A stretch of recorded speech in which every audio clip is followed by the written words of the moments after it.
Bom dia, boa tarde, boa noite, a qualquer hora que você está vendo esse vídeo. Aqui é mais um Pode Tudo em Cena, onde dessa vez vamos falar desse livro aqui, vamos fazer uma resenha desse livro. Joyce Meyer, Mentes Tranquilas e Almas Felizes. Bom, o livro é um estudo profundo do poder nefasto que a discórdia tem sobre os relacionamentos. O livro ensina como se afastar da discórdia, para que a gente não seja nem o causador dela e também, quando ser vítima da discórdia, saber lidar, para que um palito de fósforo não vire um incêndio. A autora diz, né, que quanto mais a gente fecha a nossa boca, menos a gente se envolve em confusão. Né? Briga e conflito, briga e discussões. Então a autora insiste na harmonia. Querer saber usar e calar. Isso. Nós resolvemos ler esse livro porque esse livro não só se aplica a Joyce, a própria autora, ele se aplica a todos, incluindo a nós mesmos, né? Como a nós mesmos, né? Porque a nossa família é grande e somos muito diferentes uns dos outros e sempre houve atrito, e famílias grandes com as diferenças nunca deixou de ter atrito.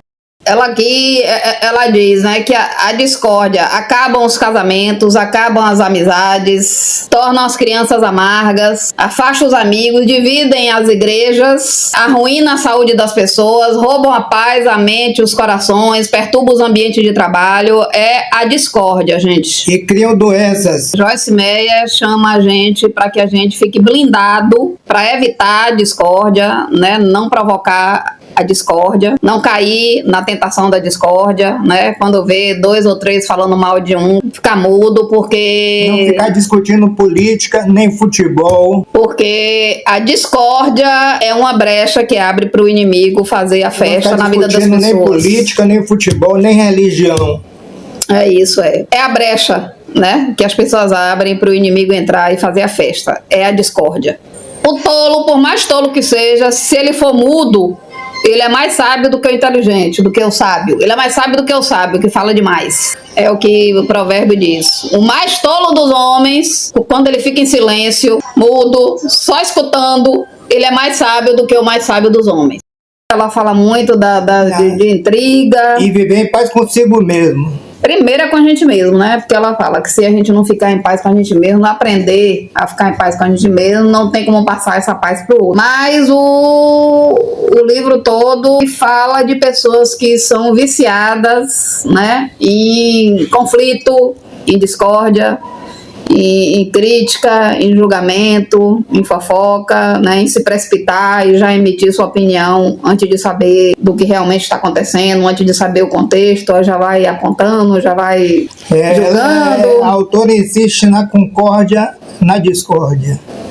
Sim, pode falar. A autora insiste na concórdia da discórdia. Na concórdia, na discórdia. Na concórdia para neutralizar a discórdia. Na hora que houver a discórdia, haver um movimento de concórdia, que é a harmonia. Ela insiste a vida toda em a gente procurar harmonizar qualquer imagem de pessoas que são magoadas dentro da gente.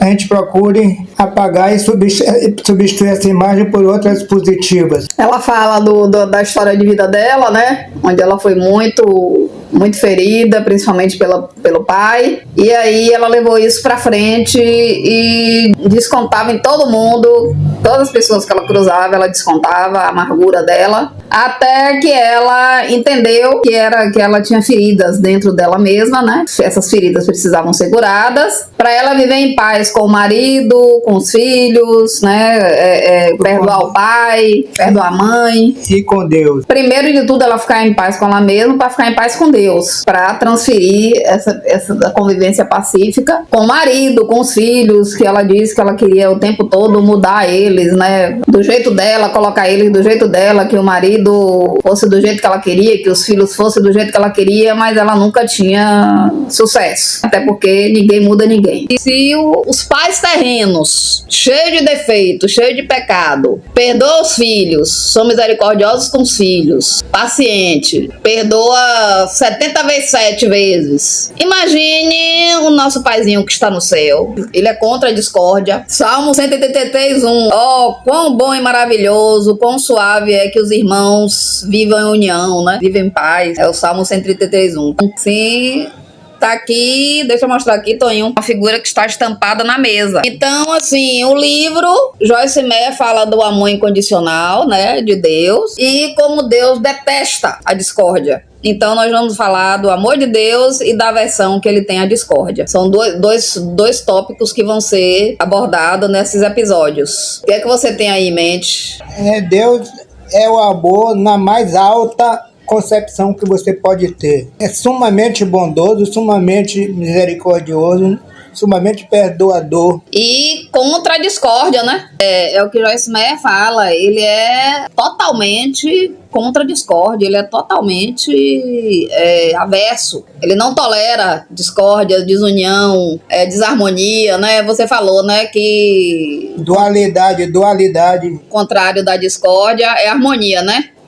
Né? A concórdia. Concórdia, né? Concórdia é um nome mais antigo, né? De um português mais antigo, mais arcaico, mas nós podemos falar na harmonia, ao contrário da discórdia. Então, nós queremos, esse livro a gente quer ter uma abordagem não só espiritual, né? Baseado nas escrituras, como também da psicologia. Então, nós vamos trazer também elementos da psicologia. E aí eu queria falar também daquelas de pessoas que nós sabemos que existem, que se alimentam de discórdia. Na neurociência, tem até o nome do transtorno, que é transtorno de oposição desafiante. É aquela pessoa que o tempo todo quer partir para um confronto, para desafiar a outra, está o tempo todo em oposição à outra, e começa desde criança já, aquela criança que não respeita a hierarquia, não respeita a autoridade do pai, da mãe, dos professores, da avó, dos mais velhos, né? Aquelas crianças que não respeitam os mais velhos. De pequenininho já começa o... Menininho, ainda neném, deu uma botinada na canela de alguém. Então, pequenininho. Aí tem o nome, a psicologia... Gesto fatal, mandou o coleguinha logo para o hospital. A psicologia chama esse pessoal... TOD. Transtorno de oposição desafiante. É o tempo todo aquela pessoa... TOD em alemão é morte. É o tempo todo aquela pessoa desafiando, querendo confronto, querendo conflito, querendo a discussão, querendo abrigo, bate-boca, a crítica, apontando o dedo, querendo criticar, querendo provocar. Porque realmente é daí que ele tira energia para viver. Essas pessoas se sentem mais vivas, com mais energia, quando tá sempre em oposição à outra, se opondo à outra, brigando, gritando, levantando a voz, aquele galo de briga 24 horas por dia. Então é daí que ele tira uma energia, é como se fosse uma forma dele dizer que tá vivo, reagindo o tempo todo às circunstâncias, murmurar. É a inveja, o ciúme. Inveja, ciúme. É incapaz de ter, assim, uma reação de complacência, de harmonia. De pedir desculpa. De tolerância o outro. De tolerar o defeito do outro. Porque, na verdade, nós estamos vivendo uma epidemia nos relacionamentos. Basicamente, o livro de Joyce Meyer fala de que está existindo uma epidemia nos relacionamentos. Quando ela fala Joyce Meyer, o nome é Joyce Meyer. Joyce Meyer. Ela fala dessa epidemia nos relacionamentos, que a discórdia nos relacionamentos está sendo assim o grande separador de famílias, de casais, de amigos, de vizinhos, de colega de trabalho, de irmãos, patrão com empregado. Ainda ontem um colega matou o outro a facada na escola primária. Adolescente, é? Menino. Garoto. Esses casos viraram assim meio que corriqueiros, né? Não era pra gente estar achando isso normal, mas tá ficando assim bem corriqueiro, bem... Parece que já tá virando uma coisa comum. É uma pessoa só chegar com uma arma numa escola e sair atirando e matando um monte de gente. Ele levou uma faca dentro da sacola dele, aí tirou a faca e atacou. Ainda bem que esse levou só uma faca, porque faca ainda dá pra imobilizar, né, o sujeito. Agora quando é uma arma, e as pessoas não têm como se esconder dentro de uma sala de aula, um louco com a arma na mão, a faca ainda é mais fácil, né? Então assim, ele não foi tão psicopata quanto os que vivem armados. Então eu queria que você fizesse mais considerações sobre o livro. Eu acho que todo mundo devia ler, conhecer e mastigar esse livro e digeri-lo. Porque é um livro que À medida que você vai lendo, você vai sentindo uma cura, porque você vai entendendo que realmente é melhor ficar em paz do que ter E razão. você vai se libertando, Vai se libertando. porque Deus é a paz, né? Deus é a paz. E é um problema que inclui todo mundo. Inclusive a própria Joyce diz que ninguém tá isento. A vida dela toda foi ela criando discórdia e problema de conflito e de relacionamento. A vida inteira ela problema de relacionamento com as pessoas. Inclusive com o marido e com os filhos. Principalmente com o marido e com os filhos, né? E como ela foi abusada sexualmente pelo pai durante anos e a mãe sabendo não fazia nada porque tinha medo, então a personalidade dela ficou bem problemática, né? Então ela jogava a dor pra cima de quem viesse. Principalmente o marido, coitado, era o primeiro a sofrer, né? As consequências da vida dela, né? O tempo todo desafiando, querendo ter razão, querendo mandar no marido, querendo mudar o marido, os filhos. Aí ela fala, né, que ela tinha uma baixa estima diante do que aconteceu na história de vida dela, na infância dela. Ela tinha uma estima muito baixa diante do que o pai fez. E as pessoas com baixa estima são as pessoas que têm esse transtorno. São as pessoas que estão o tempo todo jogando a sua dor pra cima do outro, pra cima do marido, pra cima da esposa, pra cima dos filhos. Tomaram o Todd em excesso. Literalmente cafeína em excesso. Aquela substância que tem no chocolate. É só lembrar de associar Todd à cafeína. E que do mesmo jeito que os pais abominam a discórdia entre os filhos, as brigas, as violências entre os filhos, Deus mantém uma maldição, né, em cima daquelas pessoas que vivem de alimentar a discórdia, né, que vivem criticando, apontando o dedo pro outro e botando o outro para baixo, para diminuir, para subestimar, né, diante dos de fora, né? O Senhor ele precisa que a gente viva em comunhão. Então, infelizmente, essas pessoas que vivem com essa vibe de discórdia, elas permanentemente têm essa maldição de ter inimizade o tempo todo, desarmonia, discussão, briga, perder amigos o tempo todo. Não são pessoas benquistas nos lugares, essas pessoas não são bem vistas, entende? Então, é só um toque para quem vive, né, desses hormônios. Glória a Deus nas alturas e aos homens de boa vontade. Esses hormônios do transtorno de oposição desafiante, né? Então, essas pessoas estão sempre se metendo em problema. Isso é certo. São sempre rejeitadas. Existe uma espada em cima das pessoas que se alimentam de discórdia, né? Tipo a maldição. Essas pessoas estão sempre criando inimizade, essas pessoas estão sempre em desarmonia com a comunidade, com a família. Desarmoniosas com elas mesmas. Porque elas são desarmoniosas, né, por dentro, né? Então elas não conseguem ser harmoniosos fora nos relacionamentos, né? É porque fica julgando os outros e na medida que a gente julga os outros, julga a si mesmo. Que é o ego da gente que não tem julgamento de tão errado que é. E Deus não compactua com isso. É por isso que ele diz, não julgue para vocês não serem julgados, porque na mesma medida que você julgar o seu irmão, você será julgado. Ele não quer que ninguém fique julgando os filhos dele, não. Nem o irmão julgar o outro. É tipo o pai. O pai, você queria que Kim implicasse com Ian ou Ian implicasse com Kim? Não.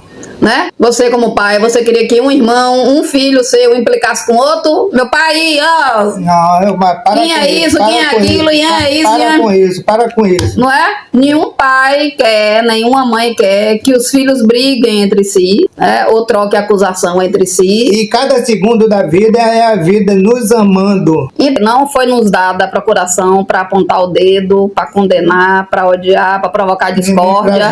Julgar, jogar um contra o outro, por aquele prazer que as pessoas têm de ver a outra se dando mal, de ver o inimigo se dando mal. Todos nós seres humanos somos assim, um pouquinho assim, né? Aquelas pessoas que nos fizeram mal, as pessoas que nos fizeram mal, basta a gente ouvir falar que se deu mal, a gente sente horrível esse defeito nosso, dos seres humanos, daquela vingança interior, daquele prazer interior que o ser humano normal, pecador, caído, que todos têm essa sensação, né, quando fica sabendo que aquela pessoa que fez mal, se deu mal, sente o prazer. Então toma lá, recebeu castigo, não sei o quê. Mas não foi o que Jesus ensinou, né? Jesus disse pra gente perdoar e orar pelos inimigos. Mas a gente é ser humaninho. Mas somos filhos de Deus também. Mas até que a gente aprenda isso. Se a gente for obediente a nosso Senhor Jesus Cristo, é o que é a meta. A gente vai fazer isso para nosso próprio bem. É a meta, é quando a gente ouvir dizer que aquele que nos fez mal se deu mal, é a gente ter compaixão. A meta é essa. A meta é a gente ter compaixão por aqueles que fizeram algum mal a gente. E quando a gente orar, vigiar, e sentir que está sentindo alguma coisa negativa com relação ao inimigo, a gente tem que imaginar logo ele feliz e desejar muita sorte a ele. E pedir a Deus que tenha compaixão dele, né? E toque o coração dele. Né? E toque meu coração, porque a imagem negativa está sendo criada dentro de mim. Isso, né? A primeira coisa é pedir a Deus perdão, né? Por aquele pensamento ruim em relação à pessoa. Essa é a noção de justiça do ego, do homem, do ser humano. Mas a questão de justiça de Deus é o perdão. E Deus ainda diz, e você que olha e que acha bom, cuidado para que não caia. Você cuide-se para que não caia. Então, como a gente está sempre com o ego onipresente, sempre com a gente nunca tem motivo para querer se enaltecer, porque está sempre... Isso já é o próprio pecado original. Qual? O ego é você se identificar com o ego. Já é o pecado. Ficar se comparando com os outros e sempre querendo ser melhor do que os outros. Eu sou o bom, eu sou o melhor, eu sou mais bonito, eu sou mais inteligente, sou mais rico. É o pecado original, é a comparação, o orgulho e a vaidade. Porque Deus é um. Isso é o centro do Deuteronômio. Chama Israel, Adonai Errad, ouve a Israel, o Senhor é um. É porque ele não é vários, ele não é eu, você, ele, nós, ele não. Ele é nós em Deus. E a palavra Jesus até significa Emmanuel, que é Deus em nós. Então, o desafio do ego, esse é o desafio, né? Entre o ego e a pessoa. O desafio de você se enxergar como você mesmo ou se enxergar como um Deus enxerga você. Porque nas escrituras tem as pistas, né, os versículos de como Deus enxerga a gente. Deus não enxerga a gente acusando a gente, julgando a gente, criticando a gente. Então é uma questão de escolha, se você vai viver enxergando você como você se enxerga ou como Deus te enxerga. Bom, às vezes eu tenho que gravar sozinha porque Tonho não está disponível, viu? Então segue aí. Bom, esse, por exemplo, esse é um versículo muito significante. Jeremias 29:11. Assim diz o Senhor, porque sou eu que conheço os planos que eu tenho para vocês. Planos de fazê-los prosperar e não de lhe causar danos. Plano de dar a vocês esperança e futuro. Nós temos a opção de acreditar ou não nas promessas de Deus que está nas escrituras, né? Porque Abraão acreditou. Todos os patriarcas que acreditaram prosperaram. Não só economicamente, como tiveram muitos filhos e gerou a grande nação e forte que é Israel, né? Tonho, fale de novo aquela poesia. Não, eu tenho uma coisa para dizer assim, ó. Olha que céu, que mar, que rios, que florestas, a natureza aqui perpetuamente em festa, é um seio de mãe a transbordar carinho. Vê que vida no chão, vê que vida nos ninhos que se balançam no ar entre os ramos inquietos. Vê que luz, que calor, que multidões de objetos não identificados nas estrelas e nos vagalumes quando se movimentam em sincronicidade. E como é que você transfere isso aí para essa questão dos relacionamentos? Não transfere, é outra história. Então tá, que eu fui uma vez procurar no meio da mata de um sítio no Rio de Janeiro, para ver se no interior do Rio, em Mauá, para ver se eu avistava discos voadores. Fiquei naquela ansiedade de ver discos voadores, mas me maravilhar com objetos não identificados, luminosos. Sim. Procurar uma coisa antinatural para me maravilhar. E quando eu cheguei no escuro, eu vi, foi diante da montanha, trilhões de vagalumes se movimentando assim, em ritmo, fazendo desenhos. Quer dizer, eu vi coisa mais importante do que um disco voador. Ah, tá. Então Deus tinha outra surpresa pra você, né? Me mostrar que nas maravilhas em que a própria natureza nos oferece, a vida nos oferece no dia a dia. A gente vai procurar ver disco voador no escuro e quando chega no meio do mato vê bilhões de vagalumes criando uma verdadeira orquestração de movimento sincronizado. A maravilha é quer enxergar, quer ouvir, quer viver, quer quitar o maravilhamento da vida. Ó Deus maravilhoso, ó vida maravilhosa, ó amor sem fim e imortal. Adeus trompetes.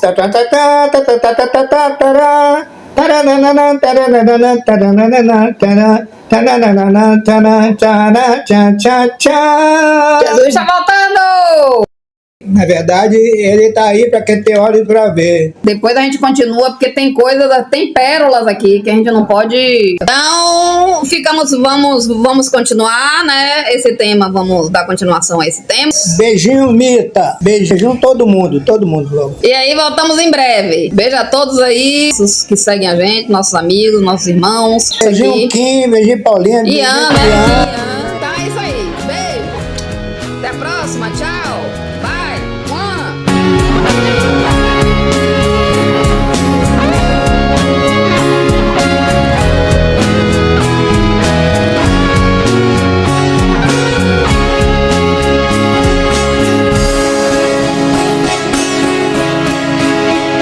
Como é gostoso a gente ser honesto, tornar-se limpo como uma criança, não sentir culpa, não ter remorso, nem ser estressado pela insegurança, não ser frio por dentro, a testa tensa, em vez de lisa como a da criança. Conforto é simples, não é só ter dinheiro e nem mostrar pros outros sua arrogância. É gostoso ser honesto, é gostoso ser eu mesmo, é bonito todo o resto, eu da gente, o universo inteiro. Como é gostoso ser a gente mesmo, o peito aberto, o corpo erguido, a alma imensa, a vida intensa, respira fácil, conforto é isso, acordar cedo, calmo e disposto, abrir os olhos, ter um sorriso, a luz da vida é a gente mesmo e não ser vaidoso e nem ter mais prestígio. É gostoso ser honesto, é gostoso ser eu mesmo, é bonito todo o resto, eu da gente, o universo inteiro. Como é gostoso ser o universo, a gente mesmo é a felicidade. Água no banho, o sol na pele, vejo nos outros minha claridade. Sinal fechado, o carro freia, mulheres lindas, a lua cheia. Brilham os astros, explodem estrelas e criam a vida que nos permeia. É gostoso ser honesto, é gostoso ser eu mesmo, é bonito todo o resto, eu da gente, é o universo inteiro.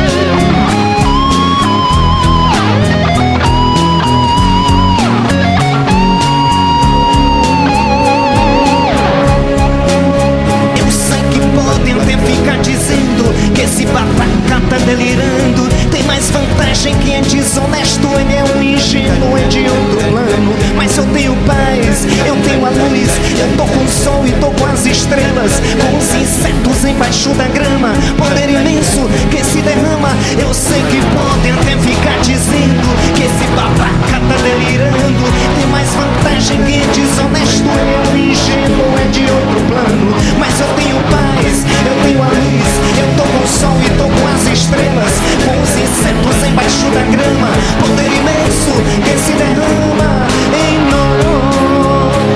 É gostoso ser eu mesmo.